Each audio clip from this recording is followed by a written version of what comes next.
30년 전 전두환 전 대통령은 내란 우두머리 혐의로 사형을 선고받았습니다. 윤 전 대통령은 같은 혐의 다른 판단을 받은 건데요. 이지영 기자가 두 판결이 다른 이유를 분석했습니다. 전두환 전 대통령은 지난 1996년 윤 전 대통령이 재판을 받은 서울중앙지법 417호 법정에서 수위를 잇고 1심 선고를 받았습니다. 당시 1심 재판부는 12.12 사태와 5.18 광주 민주화운동 관련 내란 수괴죄로 피고인 전두환에게 사형을 선고했습니다. 전 대통령의 경우 자신의 군부 독재를 위해 수많은 희생자를 발생시켰다는 것이 사형 선고의 주된 이유였습니다. 실제 당시 1심 판결문에서도 전 씨에게는 국헌을 문란하게 할 목적으로 사람을 살해한 죄, 즉 내란 목적 살인죄가 적용됐습니다. 30년 뒤 같은 혐의로 법정에 선 윤석열 전 대통령은 내란죄가 인정된다는 점에서 전 대통령과 법원의 판단은 비슷했습니다. 다만 인명피해가 없었다는 점이 감형 사유로 꼽히면서 무기징역이 선고됐습니다. 실패한 계엄이라는 점도 양형에 영향을 줬습니다.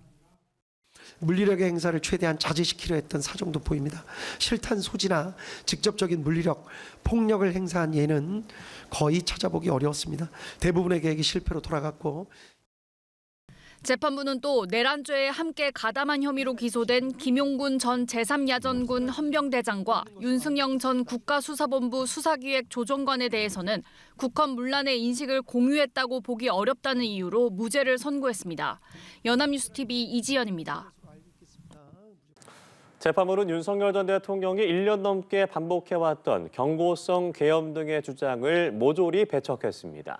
계엄은 국회 마비가 목적이었다며 정당화될 수 없다고 못 박았는데요. 국회의원 체포조 존재도 인정했습니다. 배윤주 기자입니다. 윤석열 전 대통령은 12.3 비상계엄을 선포한 이유가 국가 위기 상황을 타개하기 위함이었다고 주장해왔습니다. 이러한 목적으로 실행된 계엄은 내란이 될 수 없다고 피력했습니다. 주권자가 제발 좀 정치와 국정에 관심을 가지고 이러한 망국적 폐악에 대해서 감시 견제를 해달라는 호소였습니다. 하지만 지기현 재판장은 성경을 읽는다는 이유로 촛불을 훔칠 수 없는 것이라며 이 같은 주장을 받아들이지 않았습니다.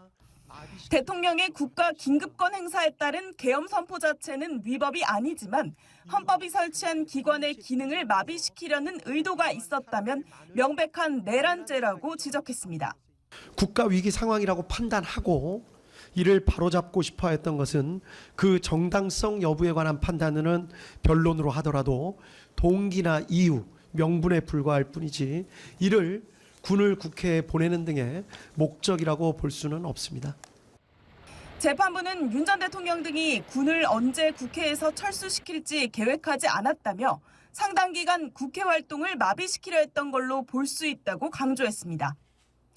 재판부는 윤 전 대통령이 부인했던 국회의원 끌어내라 지시와 정치인 체포조 운영 혐의도 인정했습니다. 피고인 김용현이 여인영에게 14명의 구체적 체포 대상자 명단을 불러준 것은 사실로 인정됩니다. 피고인 김용현과 여인영 모두 체포하라는 의미로 이를 이해한 사실 등도 인정할 수 있습니다.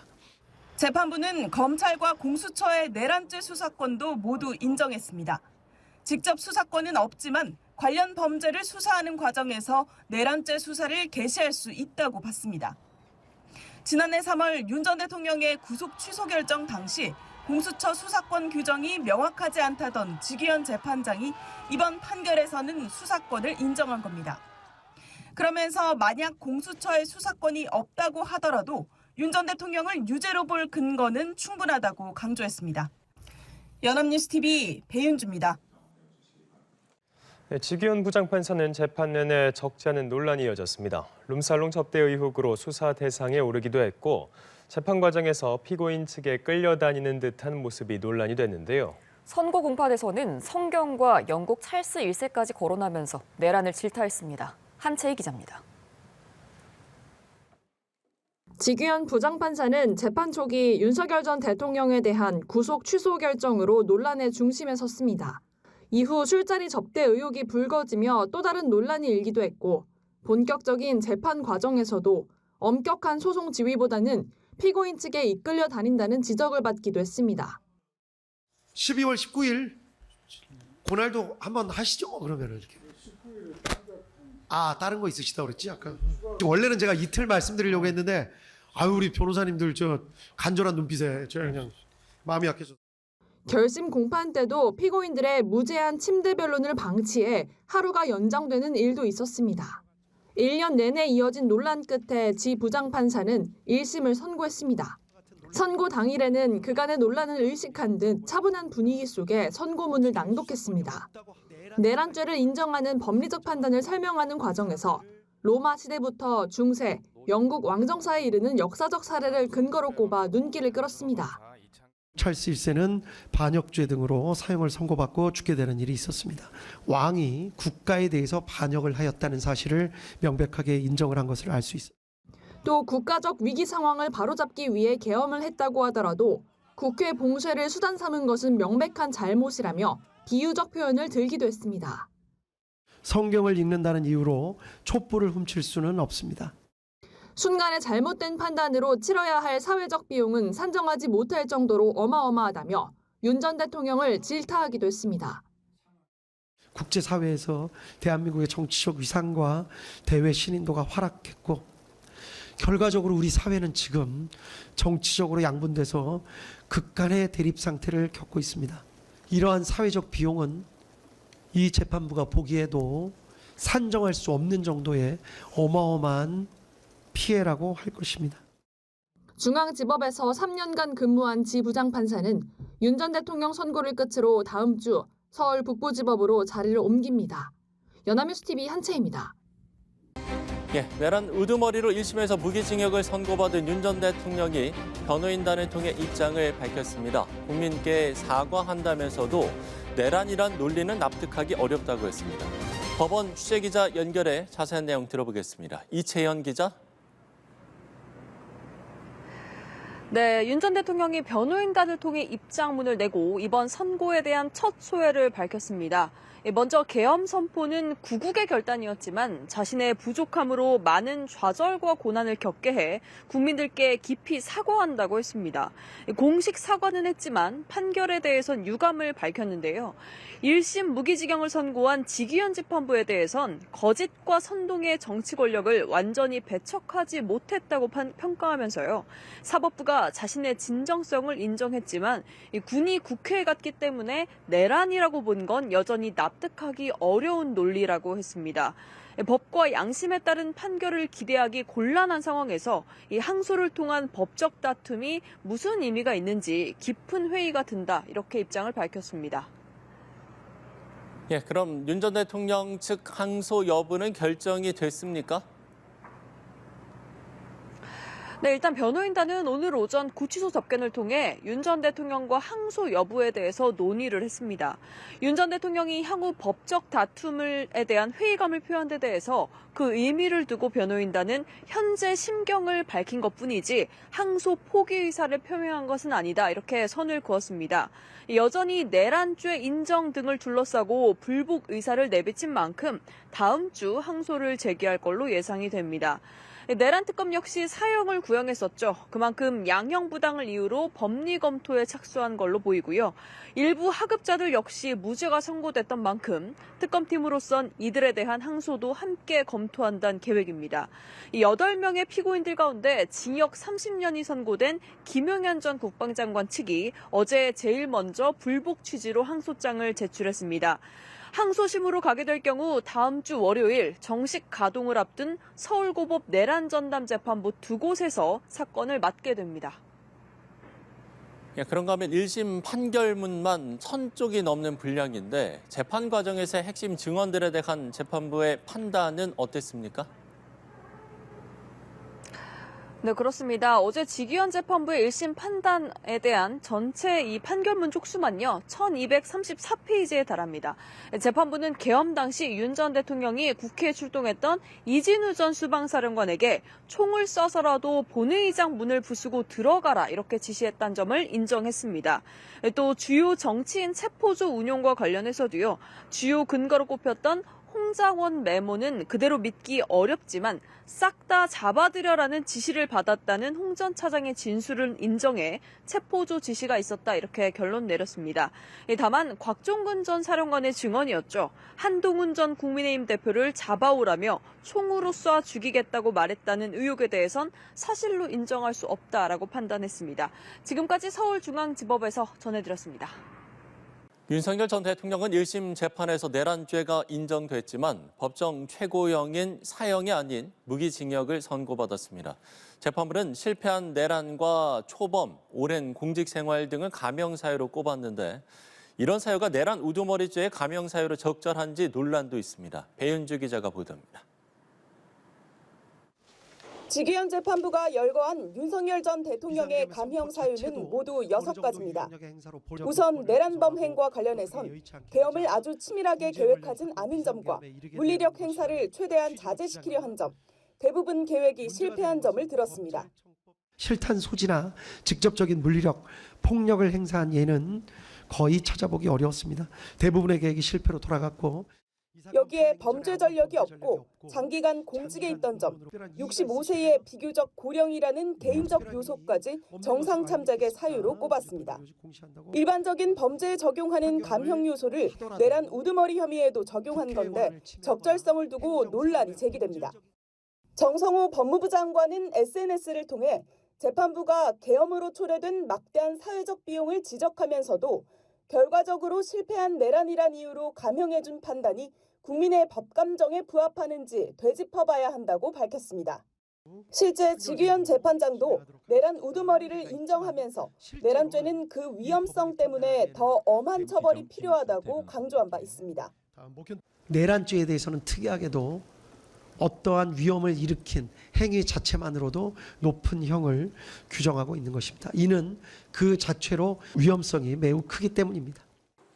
법조계에서도 재판부가 내란죄는 결과범이 아닌 위헌범이라고 강조하면서도 양형사유로 결과적 실패 등을 언급한 건 논리상충이라는 지적이 나옵니다. 또 일반범이 아닌 내란범에게 초범, 고령, 공직생활 등을 양형의 이유로 참작할 수 있느냐는 비판도 있습니다. 고위공직자가 국민의 신임을 배반하고 국가의 존립을 위태롭게 하는 내란 범죄를 일으켰다는 점은 오히려 가중처벌 사유가 된다는 거죠. 특검과 윤 전 대통령 측이 모두 항소를 검토하며 2심으로 이어질 가능성이 높은 가운데 항소심 재판에서는 이 같은 감형 사유가 타당한지 쟁점이 될 전망입니다. 연합뉴스TV 배윤주입니다.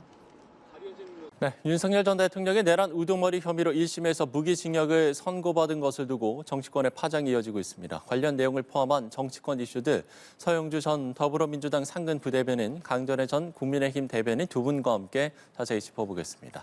두 분 어서 오십시오. 안녕하세요. 네. 안녕하세요.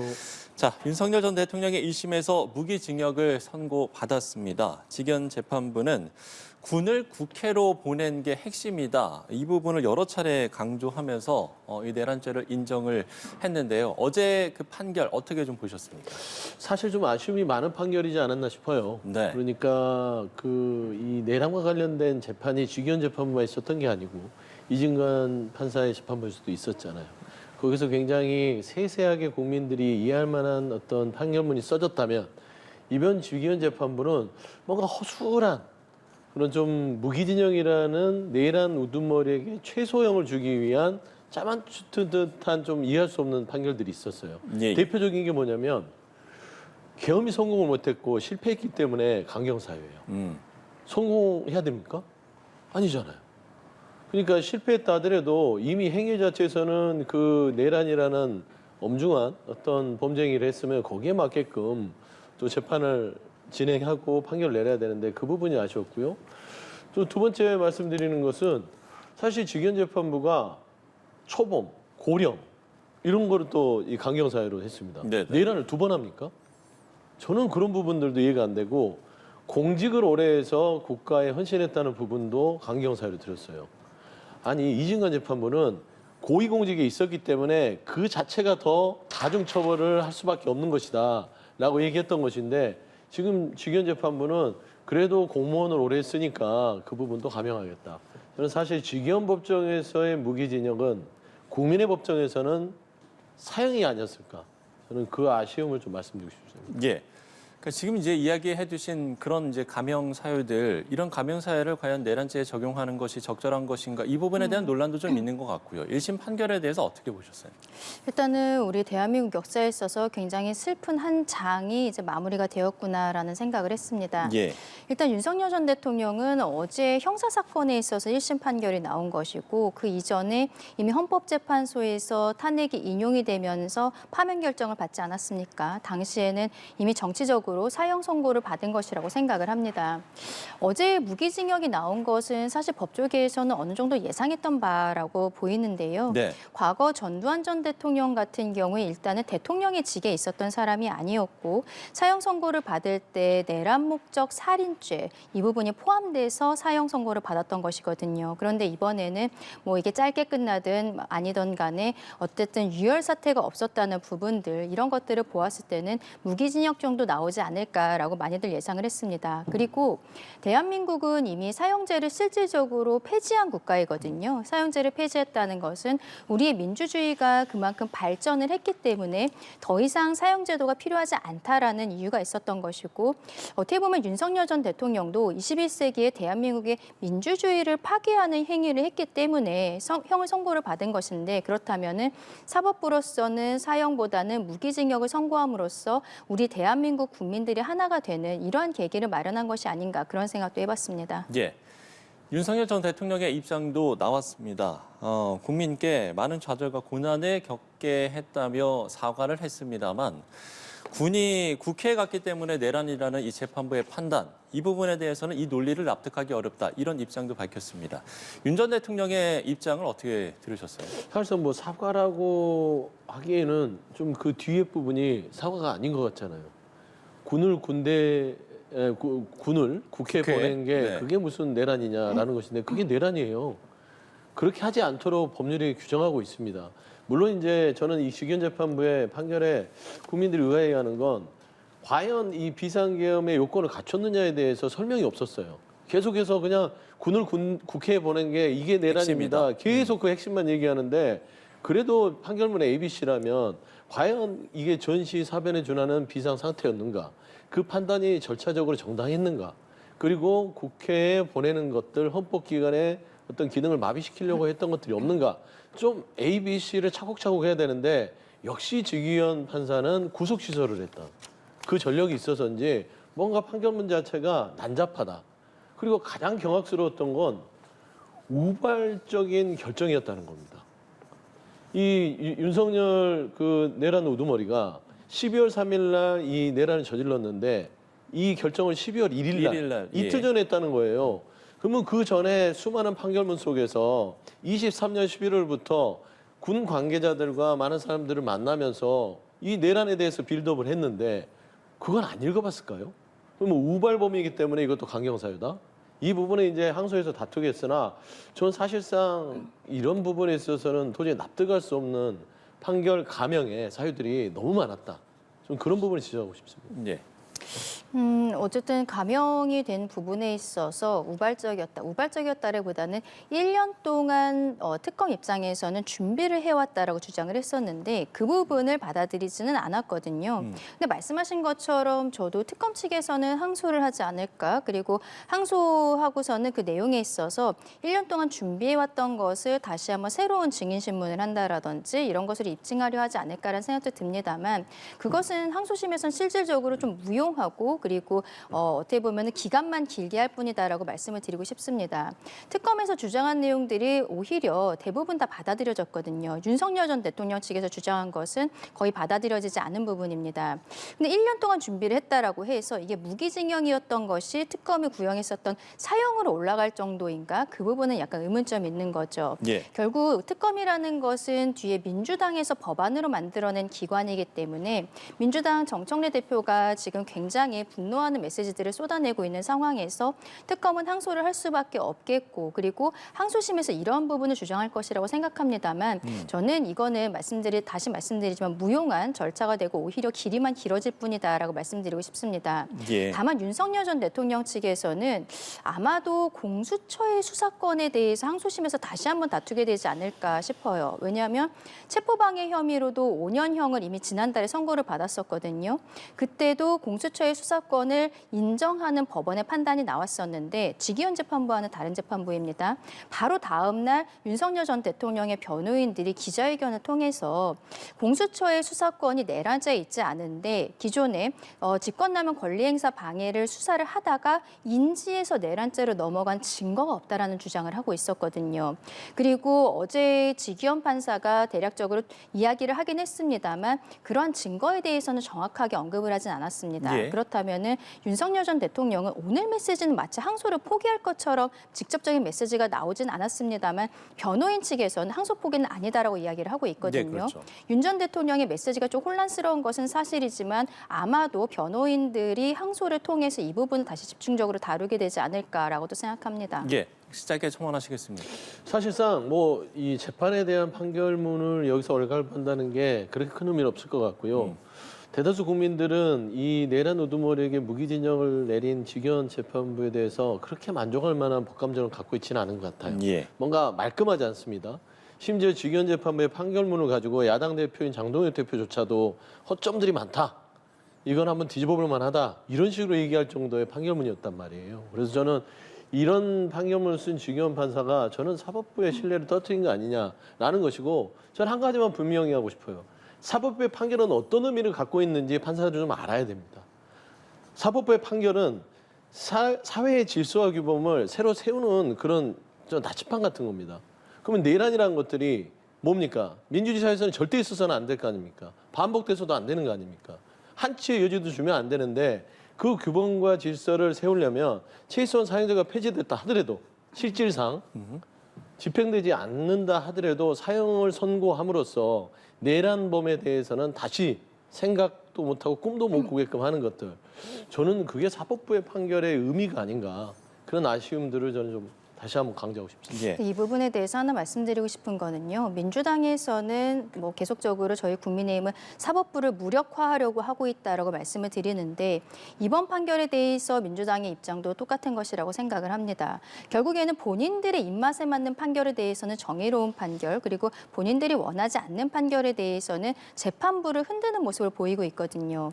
지금 직위원 재판부 같은 경우에는 초기에 구속 취소 결정이 나왔기 때문에 결국 직위원이라는 개인을 계속적으로 흔들지 않았습니까? 술자리 의혹이라든지 이런 것들로 했습니다만 결국에는 검찰에서 사형을 구형을 했지만 무기징역이라는 선고가 굉장히 중형의 선고가 됐습니다. 근데 그 직전까지 민주당 쪽에서는 이게 공소기각 결정이 나올지도 모른다는 어떤 두려움을 가지고 있었던 것으로 보여요. 그래서 판사 개인에 대해서 계속적으로 악마화하려는 프레임을 씌웠다고 저는 생각을 하거든요. 결국 사법부의 판단이 나왔다면 여기에 대해서 존중하는 메시지가 나와야 되는 것이 아닌가. 그것이 집권 여당으로서 책임감 있는 자세라고 생각을 하고요. 지금 이 상황에서 이재명 대통령의 사법 리스크를 언급하는 것은 굉장히 부적절하다고 생각합니다만 예. 국민들께서는 계속적으로 사법부의 결정에 대해서 받아들이지 못하는 민주당의 모습에서 대통령에 대해서도 생각하실 것이다라고 봅니다. 네. 자, 두 분이 이제 여야의 반응들을 좀 이야기를 해주셨는데요. 장동혁 대표, 윤 전 대통령 선거에 침묵하던 국민의힘 장동혁 대표 오늘 오전에 이제 기자회견을 열고 뒤늦게 입장을 내놨습니다. 이 영상을 보고 제가 대담을 이어가 보도록 하죠.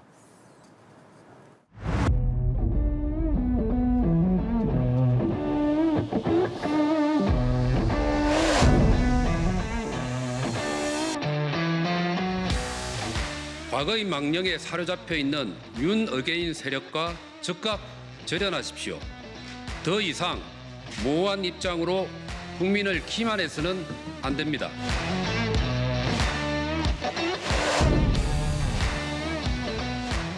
사과와 절연의 주장을 반복하는 것은 분열의 씨앗을 뿌리는 일입니다.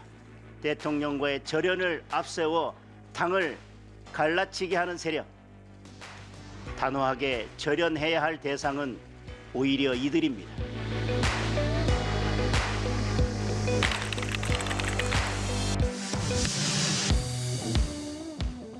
예, 관련 영상을 함께 보고 왔습니다. 사실 이 내란 1심 선고 이후에 장동혁 국민의힘 대표가 과연 어떤 입장을 내놓을 것인가 이 부분이 관심이었는데 지금 이제 영상에서 보신 것처럼 안타깝고 참담하다라고 이야기를 하면서도 아직 1심 판결이다 이런 이제 입장을 밝혔습니다. 어떻게 좀 들으셨어요? 그렇죠. 장동혁 대표가 또 판사 출신이기도 하고 무죄 추정의 원칙이라는 것이 있다라는 언급도 하고 있는데요. 예. 저는 국민의힘 쪽에서 나오긴 했습니다만 좀 부적절한 발언이었다라고 생각을 합니다.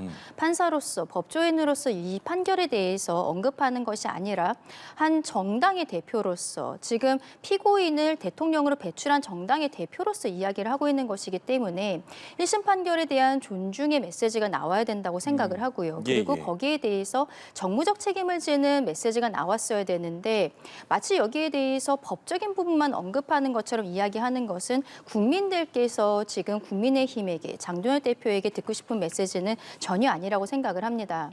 장동혁 대표가 전당대회에서 당선이 됐을 때 강성 지지층들 덕에 당선이 된 것도 사실입니다만 그 이후에 그래도 조금씩 변해가는 모습들을 보였었거든요. 비상계엄에 대해서 사과를 했습니다. 윤석열이라는 세 글자가 나오진 않았습니다만 그 이후에 박성훈 수석 대변인을 통해서 윤어게인 그리고 부정선거 세력과의 절연에 대해서 정확히 이야기를 했어요.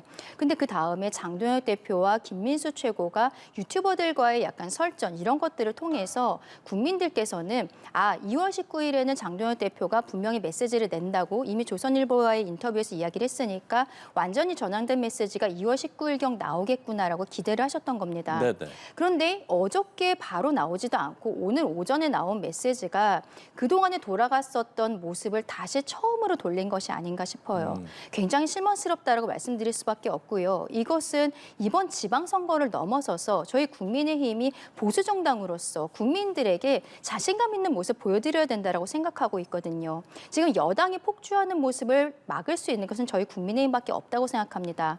그런데 무죄 추정의 원칙을 대통령에 대입을 해보면 저희 국민의힘이 대법원에서까지 유죄 취지 파기환송 나온 사람이 지금 대통령이 될 수 있느냐 이 이야기도 더 이상 할 수가 없는 거예요. 지금 장동혁 대표가 이야기한 논리에 따르면 굉장히 부적절했다라고 생각하고 국민들께서 무엇을 원하시는지 깊이 있게 생각하셔야 된다라고 생각합니다. 예. 윤 전 대통령과의 절연을 요구하는 세력과 오히려 절연해야 한다 이렇게 입장을 밝히기도 했고요. 장동혁 대표의 입장 표명 어떻게 들으셨는지요? 일단 사실 어제 하루 동안 추이를 본 것 같아요. 네. 당내에서 이거를 절연을 하면 내 자리가 보존할 수 있을까? 이거 잘못하면 나 절연 선언을 했다가 쫓겨나는 거 아니야? 나의 지지 기반인 윤어게인이 떠나는 거 아니야? 저는 그런 부분들이 가장 고려된 메시지였다고 보고 세 가지입니다. 첫 번째는 윤석열은 무죄다예요. 그건 뭐냐면 본인 장동혁 지도부 지금 국민의힘 현 주소가 원산지는 윤어게인이다. 선언한 거예요. 다시 재확인했습니다. 전윤 이런 게 아니라 그냥 우리는 윤어게인의 당이야라고 선언한 거하고 똑같고요. 그러면 두 번째 뭐가 되냐면 선포자가 되는 거예요. 선거를 포기한 사람, 선포자. 수포자는 봤어도 정치인들 중에 선거를 포기한 사람 처음 봤어요. 어떤 정당이건 간에 혼란스러워도 선포자는 없습니다. 근데 오늘 장동혁 대표는 이번 지방선거는 포기했어. 라는 선언. 그다음에 세 번째는 사실상 이 장동혁 대표가 저는 이제 전륜이 아니라 절장. 당내에서 이제 장동혁을 끌어내자라는 어떤 그런 막다른 골목에 다다를 수 있는 상황이 됐다. 사실 이거 가만히 두면요. 이 상태로 선거 칠 수 있겠어 하는 우려들이 많습니다. 사실 강전의 대변인처럼 어느 정도 국민들이 이해할 수 있는 수준의 사과였으면 그래도 진일보였다고 하는데 이거는 윤어게인 선언이에요. 그러면 당내에서 이제 지방선거 100일도 안 남았는데 어떻게 선거를 치릅니까? 정치인들은 선거가 가장 중요한 이벤트인데 이거를 포기했다고 보는 것이고 제가 아침에 저도 이게 연관성은 없다고 보는데 고성국 씨 TV가 오늘 오전 라이브가 있었습니다. 거기에 썸네일이 뭐였냐? 윤석열은 무죄답니다. 저는 그 어떤 방송을 참고해서 오전 10시에 장동혁 대표가 윤석열의 무죄를 선언한 게 아닌가. 네, 그런 개인적인 의견이, 추측도 하게 돼서 국민의힘은 이번에 선거에서는 거의 뭐 회생불능의 상태에 다다르지 않았나라는 좀 그런 개인적인 분석을 좀 내놓고 싶습니다. 예. 장동혁 대표의 입장 표명에 대한 두 분의 평가를 좀 들어봤습니다. 범여권에서는 장동혁 대표를 향한 강한 비판을 쏟아내면서 지금 위헌정당 해산 심판 이야기가 나왔습니다. 이 가능성은 어떻게 좀 보세요?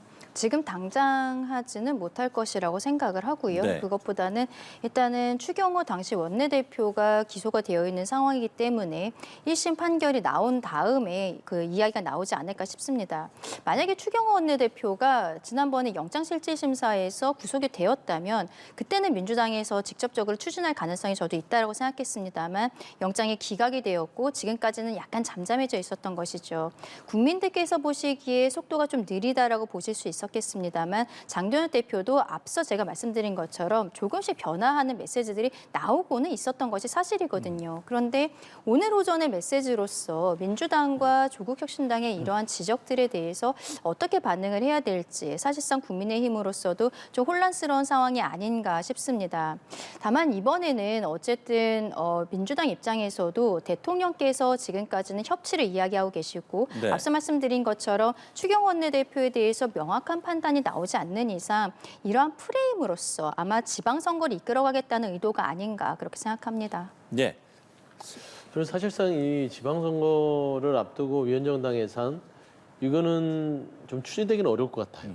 그게 좋은 이슈도 아닐 뿐더러 그냥 국민의힘은 저대로 장동혁 지도부의 흐름대로 윤호개인의 어떤 세력 속에서 있으면 자멸할 것처럼 보이는데 굳이 무리할 필요가 있겠냐라는 판단들이 있을 것 같고 다만 위헌정당의 위험 소지는 높다. 앞서 오늘 장동혁 대표의 얘기 중에 이런 얘기가 있어요. 윤석열 전 대통령이라는 사람은 이미 본인의 행위에 대해서 탄핵이라는 어떤 파면에 이르는 심판을 받았고 대선을 통해서 국민의힘은 또 국민들에게 심판을 받았기 때문에 더 이상 사과할 게 없다. 근데 심판을 받았으면 어떻게 돼야 돼요? 반성을 하고 변화해야 되는데 변화하지 않잖아요. 통상 범죄자들이 나 형 살고 왔으니까 또 범죄 저질러도 돼. 이건 안 되잖아요. 그런 사람은 상습법으로 해서 영원히 사형 격리를 합니다. 그런 게 우리가 상식이잖아요. 그러면 국민의힘이 그런 탄핵과 대선에서의 심판을 받고 나서 변했느냐? 안 변했잖아요. 그리고 더더욱 윤어게인으로서 내란을 옹호하는 듯한 태도를 보이면 이 부분에 있어서는 공당으로서 역할이 다했다라는 판단들은 분명히 존재할 수 있을 것 같아서 지방선거 이후에 국민의힘이 위헌정당의 어떤 위치까지 갈 가능성은 또 아예 없다라고 보기는 힘들 것 같습니다. 예. 자, 민주당 정청래 대표는 윤 전 대통령의 무기징역형은 사법정의의 명백한 후퇴라고 평가했습니다. 직접 발언 들어보시죠. 조이대 사법부를 이대로 둘 수 없습니다. 더불어민주당은 내란 전담부를 통해 국민과 역사의 눈높이에 맞는 진정한 단죄가 이루어질 수 있도록 혼신의 힘을 다하겠습니다. 사법부가 제2의 전두환, 제2의 윤석열이라는 반역의 불씨를 계속 남기는 일이 없도록 사법개혁안, 대법관 증원, 법외국지 신설, 재판소원제 도입 등 사법개혁을 확실하게 완수하겠습니다. 내란범에게는 사면을 제한하는 사면금지법도 신속하게 통과시키겠습니다. 예, 정청래 대표가 내란범 사면금지법 신속하게 처리하겠다, 또 사법개혁을 확실하게 완수하겠다 이렇게 이야기를 했습니다. 이 발언들 어떻게 들으셨습니까? 일단 내란범에 대해서 사면을 금지하는 법 이거는 국민적인 법정세도 맞을 것 같아요. 네. 예전에 전두환 노태우의 어떤 내란 사형 언도 이후 어떤 화합과 통합의 차원에서 당시에 이렇게 사면을 해줬던 거 아니겠습니까? 근데 과연 그게 옳았느냐라는 것들이 윤석열의 2024년 12월 3일의 그 내란, 다시는 일어날 거라고 생각했던 그 내란, 친일 쿠데타를 보고 나서 아, 이거는 어떤 화합의 대상은 내란범에 있어서는 안 되겠다. 이게 저는 많은 대다수의 국민들의 생각인 것 같아서 이걸 법령적으로 추진하는 거는 큰 의미도, 큰 어떤 그 반대 이야기가 있을 수는 없을 것 같고요. 네. 뭐 더러 어떤 분들은 뭐 헌법적으로 이 사면권에 대해서는 건들 수 없다고 하는데 그러니까 대통령이 이제 고유 권한이기 때문에 대통령 고유 권한이지만 헌법상 또 보면 79조 3항에 보면 사면과 법권 등에 관해서는 법률로 정한다라고 돼 있어요. 그러면 헌법은 큰 틀에서 사면은 그 대통령의 고유 권한이지만 사면과 법권과 감형에 대한 것들은 법률에서 정한다라고 헌법상 돼 있기 때문에 이게 법률상으로 그 부분들을 제한한다 하더라도 크게 무리는 없는 상황이라서 이 부분은 뭐 이견을 가지고 다툴 문제는 아니다 그래 보입니다. 예. 근데 이거는 정무적인 판단이 들어가야 되는 문제인 것이지 법률 개정이라는 것은 결국 헌법의 테두리를 넘어선 것이다라고 생각을 하거든요. 말씀하신 것처럼 대통령의 권한으로서 사면권이 있는 것이고 이재명 대통령이 지난 8.15 특서로 조국 대표를 특사를 해줬을 때 그때도 결국에는 그 정치적인 부담은 이재명 대통령이 오롯이 지지 않았습니까? 조국 전 대표를 그때 사면을 할 때도 그 정도의 파장이 있었는데 만약에 저희 보수 정당에서 추후에 다시 정권을 잡고 윤석열 전 대통령이 지금 헌법재판소에서 파면 결정을 받은 것을 넘어서서 1심에서 형사적으로도 무기징역을 받은 사람을 사면해 준다는 것은 정치적으로 굉장한 부담감을 가질 수밖에 없는 것이죠. 그때의 정치적인 상황에 따라서 처리를 하면 되는 것이라고 생각을 하고 이것을 대통령의 고유 권한인 사면을 법률로서 제한을 하겠다라는 것은 다시 말씀드리지만 대한민국 헌법의 테두리를 넘어서는 것이거든요.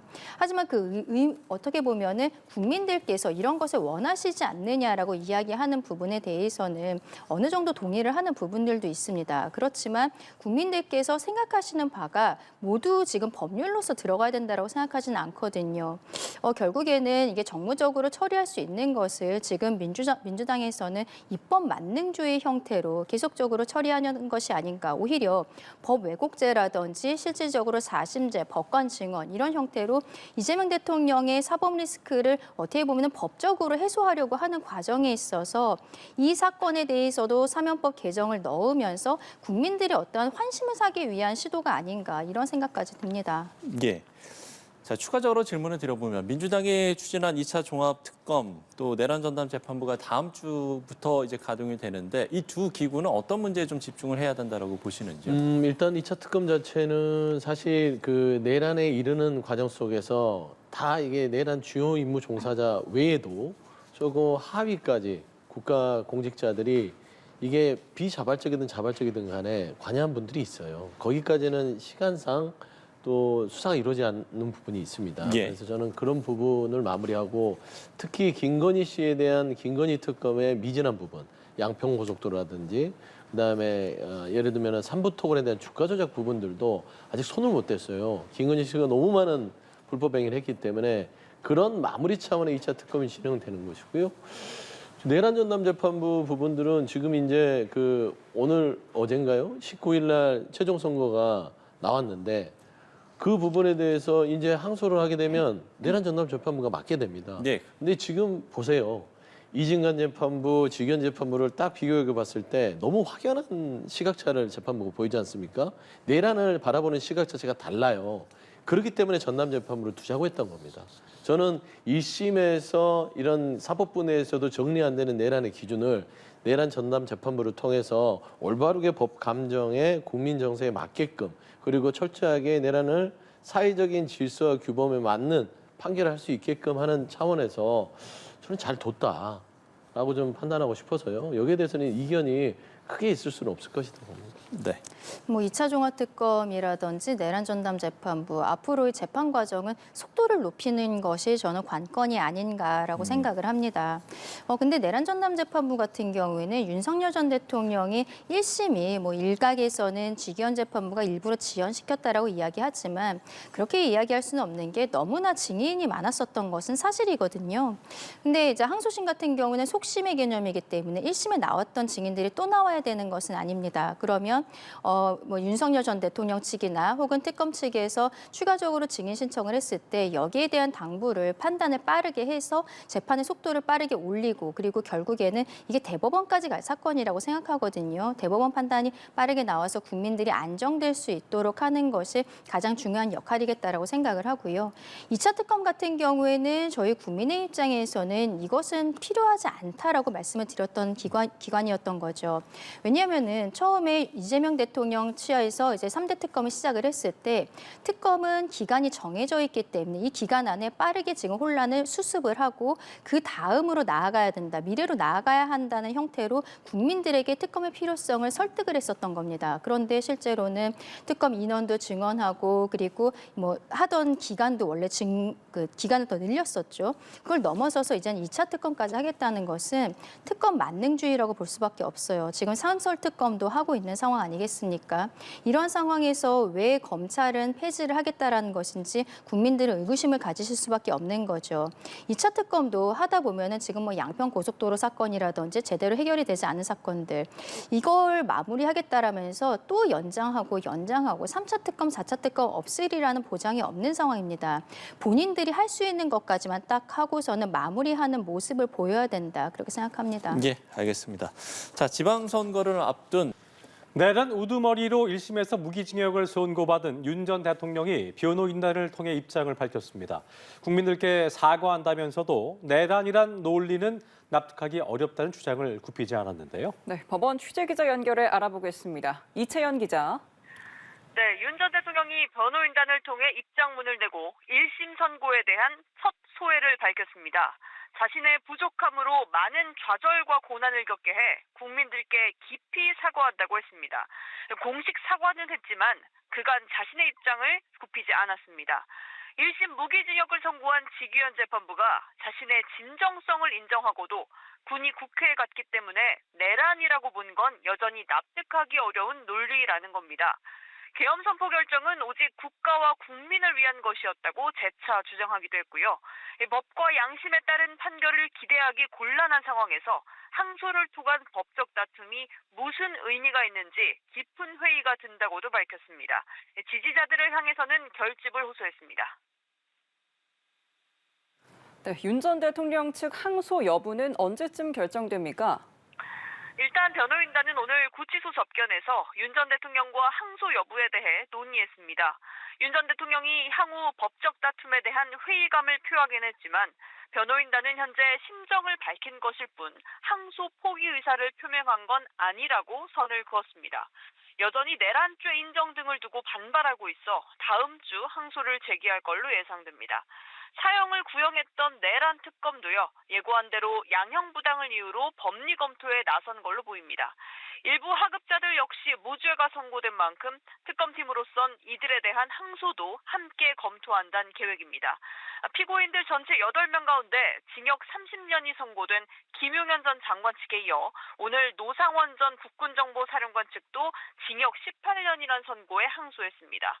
이들 사건은 다음 주 월요일 정식 가동을 앞둔 서울고법 내란 전담 재판부 두 곳에서 맡게 됩니다.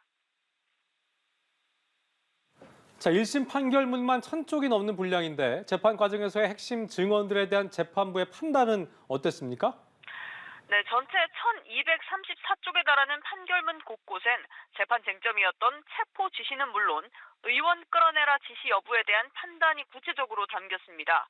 판결문에 따르면 재판부는 계엄 당시 윤 전 대통령이 이진우 전 사령관에게 총을 쏴서라도 본회의장 문을 부수고 들어가라 했다거나 곽종근 전 사령관에게 의원을 끄집어내란 취지의 지시를 내렸다는 점을 인정했습니다.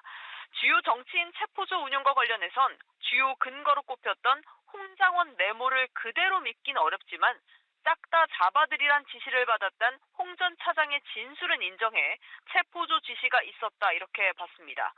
또 계엄 선포 직후 최상목 당시 부총리에게 국가비상입법기구 예산 편성을 지시한 것도 사실이라며 이를 국헌문란 목적의 근거로 삼았습니다. 다만 곽종근 전 사령관의 증언이었죠. 한동훈 전 국민의힘 대표를 잡아오라며 총으로 쏴 죽이겠다고 말했다는 의혹에 대해선 사실로 인정할 수 없다고 봤습니다. 지금까지 서울중앙지법에서 전해드렸습니다. 김용현 전 국방장관에 이어 노상원 전 국군정보사령관과 조지호 전 경찰청장이 1심 판결에 불복해 항소했습니다. 내란 중요 임무 종사 등 혐의로 각각 징역 18년과 징역 12년이 선고된 노 전 사령관 측과 조 전 청장 측은 1심 재판부인 서울중앙지법 형사합의 25부에 오늘 항소장을 제출했습니다.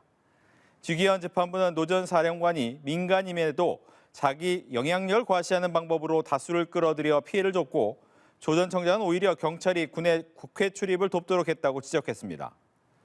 앞서 김용현 전 장관도 항소한 가운데 윤 전 대통령 측도 다음 주 항소할 계획이라고 밝혔습니다. 윤석열 전 대통령에게 무기징역을 선고한 직위원 재판부가 12.3 비상계엄 국무회의가 위법했다는 판단을 내린 것으로 확인됐습니다. 내란 우두머리 1심 판결문에는 계엄의 절차적 하자가 조목조목 담겨 있습니다. 이동훈 기자의 보도입니다. 직위원 재판장은 윤석열 전 대통령의 선고 공판에서 계엄 국무회의에 대한 위법성 여부는 직접 언급하진 않았습니다. 비상계엄을 선포했다고 해서 바로 내란죄가 성립하는 게 아니라 선포 목적의 위법성 여부가 유무죄를 가른다는 것이 재판부의 설명이었습니다. 하지만 재판부가 계엄 국무회의를 정당하다고 본 것은 아니었습니다. 연합뉴스TV가 입수한 1234쪽의 1심 판결문에는 계엄 선포 절차가 위법했다는 판단이 구체적으로 담겼습니다. 재판부는 계엄 국무회의가 날림으로 진행된 점 등 계엄 선포 과정상의 하자들을 구체적으로 짚으며 이들이 계엄 선포 목적의 위법성에 근거가 된다고 봤습니다. 재판부는 비상계엄 선포의 목적 자체가 군을 동원해 국회를 봉쇄하기 위한 수단이었기 때문에 피고인 윤석열은 실체적, 절차적 요건을 지키지 않은 것으로 보인다고 밝혔습니다. 실질적인 국무회의나 위원 부서가 없었고 포고령도 정상적인 지휘 계통을 거치지 않고 만들어진 점 등을 나열했는데 계엄 선포를 단지 군 동원 수단으로 이용한 사실을 뒷받침할 강력한 정황으로 봤습니다. 국회가 상당 기간 그 기능을 제대로 하지 못하게 만들려는 목적이 있었다고 보기에 충분하다는 것이 이 법원의 판단입니다. 그러면서 이분남짓의 국무회의를 근거로 윤 전 대통령과 김용현 전 국방부 장관이 국회 봉쇄라는 계엄 선포 목적이 불법이라는 점을 인식했다고 판단했습니다. 재판부는 계엄 선포가 적법하다고 인식했다면 국무회의 심의를 형식적으로만 거치고 제대로 된 논의를 생략하며 일부 위원들만 부를 이유가 없었다고 판시했습니다. 재판부는 이와 함께 계엄 선포 전부터 군병력이 국회 출동 준비를 마친 점도 언급했는데 이처럼 실체적 요건을 지키지 않은 점이 12.3 계엄의 국회 봉쇄 목적을 뒷받침한다고 봤습니다. 1심 판결문에는 윤 전 대통령이 비상계엄 선포 당시 국회 직원들의 야근을 예상하지 못했다며 계엄 준비가 부실했다는 판단도 담겼습니다. 연합뉴스TV 이동훈입니다. 직위원 재판부는 윤석열 전 대통령이 한동훈 전 대표를 쏴 죽이겠다고 했다는 곽종근 전 사령관의 진술을 사실로 인정하지 않았습니다. 이와 더불어 노상원 수첩도 받아들이지 않았는데요. 판결문에 그 이유를 적시했는데 이어지는 항소심 재판의 쟁점이 될 전망입니다. 안채원 기자의 보도입니다. 따로 선서하실 필요 없고 지난번에 곽종근 전 사령관은 윤석열 전 대통령이 지난 2024년 10월 만찬에서 한 발언을 법정에서 깜짝 폭로했습니다. 지금까지 제가 안 했던 말씀을 차마 그 말씀을 안 드렸는데 한동훈이하고 일부 정치인들 일부 호명하시면서 당신 앞에 잡아오라 그랬습니다. 당신이 총으로 쏴서라도 죽이겠다고 했습니다. 이에 윤 전 대통령 측은 사실이 아니라고 반박하며 진실 공방이 이어지기도 했는데 1심 판결문을 분석해보니 직위원 재판부는 이 증언이 신빙성이 없다고 판단한 것으로 나타났습니다. 재판부는 모임 당시 곽 전 사령관이 술을 많이 마셨던 점, 여인영 전 사령관이 한 전 대표에 대한 진술을 하지 않은 점 등을 배척 근거로 삼았습니다. 당시 술을 마셨던 곽 전 사령관의 법정 진술 하나만으로는 증거가 충분하지 않다는 겁니다. 재판부는 특검이 계엄의 결정적 증거로 제시한 노상원 수첩도 인정하지 않았는데 판결문에 그 이유가 적혀 있었습니다. 노상원 수첩이 추상적인 내용에 불과하고 납득할 만한 설명이 없다는 것이 재판부의 판단이었습니다. 또 수첩이 노상원의 모친 주거지 책상 위에서 압수됐다며 결정적 증거를 발견하기 쉬운 곳에 두지는 않았을 것이라는 추정을 붙였습니다. 이른바 노상원 수첩 등은 작성 시기를 정확히 알 수 없고 그렇게 중요한 사항이 담겨져 있던 수첩이라고 보기에는 무리가 있습니다. 내용 자체보다는 수첩이 발견된 장소 등을 근거로 신빙성이 떨어진다고 판단한 겁니다. 다만 재판부는 윤 전 대통령이 국회 계엄 해제 요구 의결이 임박하자 곽 전 사령관 등에게 총을 쏴서라도 국회의원을 끌어내라고 지시한 점은 인정했습니다. 또 윤 전 대통령이 계엄 선포 당시 최상목 전 기획재정부 장관에게 국가 비상입법기구 문건을 건넨 것은 국회 무력화 시도에 해당한다고 판단했습니다. 연합뉴스TV 안채원입니다. 윤석열 전 대통령이 내란 우두머리 혐의로 1심에서 무기징역을 선고받은 데 대한 입장을 밝혔습니다. 국민께 사과한다면서도 여전히 반성은 없었고 내란을 인정하지 않았는데요. 내란 특검은 다음 주 항소 여부를 결정하기 위한 회의를 열기로 했습니다. 배시진 기자입니다. 내란 우두머리 혐의가 인정돼 무기징역을 선고받은 윤석열 전 대통령은 변호사들을 통해 직접 입장문을 냈습니다. 윤 전 대통령은 결과적으로 좌절과 고난을 겪은 국민께 사과드린다고 했지만 반성은 하지 않았습니다. 계엄은 정당했다는 기존 주장도 이어갔습니다. 재판부의 유죄 판단도 인정하지 않았습니다. 이 사건의 핵심은 군을 국회로 보낸 것입니다. 국회가 사실상 상당 기간 기능을 제대로 할 수 없게 만들려는 목적을 내심으로 가지고 있었음을 부정하기는 어렵다고 보입니다. 그러나 윤 전 대통령은 계엄을 선포한 판단과 결정은 오직 국가와 국민을 위한 것이었다며 국회에 군을 투입한 행위가 헌법기관의 기능을 마비시킨 것이라는 직위원 재판부의 판단을 납득하기 어렵다고 밝혔습니다.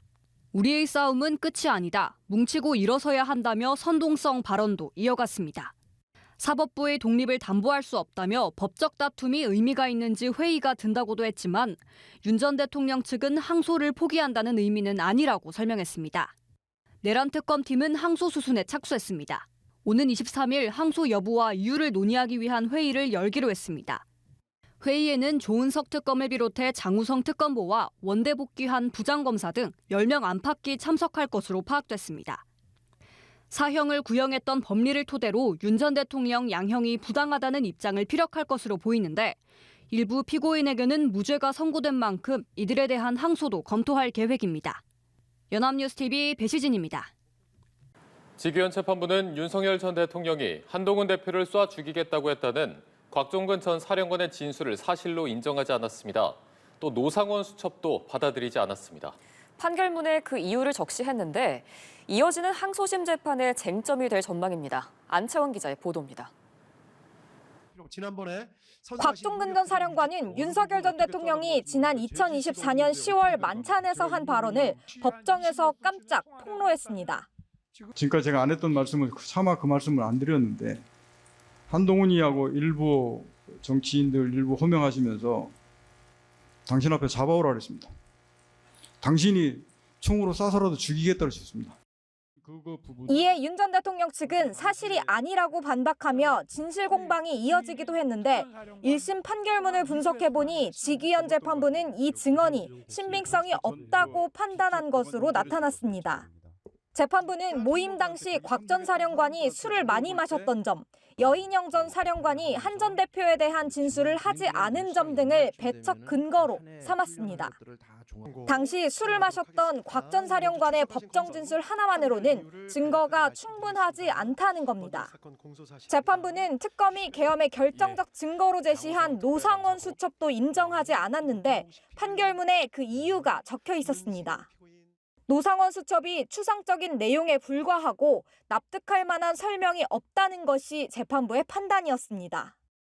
또 수첩이 노상원의 모친 주거지 책상 위에서 압수됐다며 결정적 증거를 발견하기 쉬운 곳에 두지는 않았을 것이라는 추정을 붙였습니다. 이른바 노상원 수첩 등은 작성 시기를 정확히 알 수 없고 그렇게 중요한 사항이 담겨져 있던 수첩이라고 보기에는 무리가 있습니다. 내용 자체보다는 수첩이 발견된 장소 등을 근거로 신빙성이 떨어진다고 판단한 겁니다. 다만 재판부는 윤 전 대통령이 국회 계엄 해제 요구 의결이 임박하자 곽 전 사령관 등에게 총을 쏴서라도 국회의원을 끌어내라고 지시한 점은 인정했습니다. 또 윤 전 대통령이 계엄 선포 당시 최상목 전 기획재정부 장관에게 국가 비상입법기구 문건을 건넨 것은 국회 무력화 시도에 해당한다고 판단했습니다. 연합뉴스TV 안채원입니다.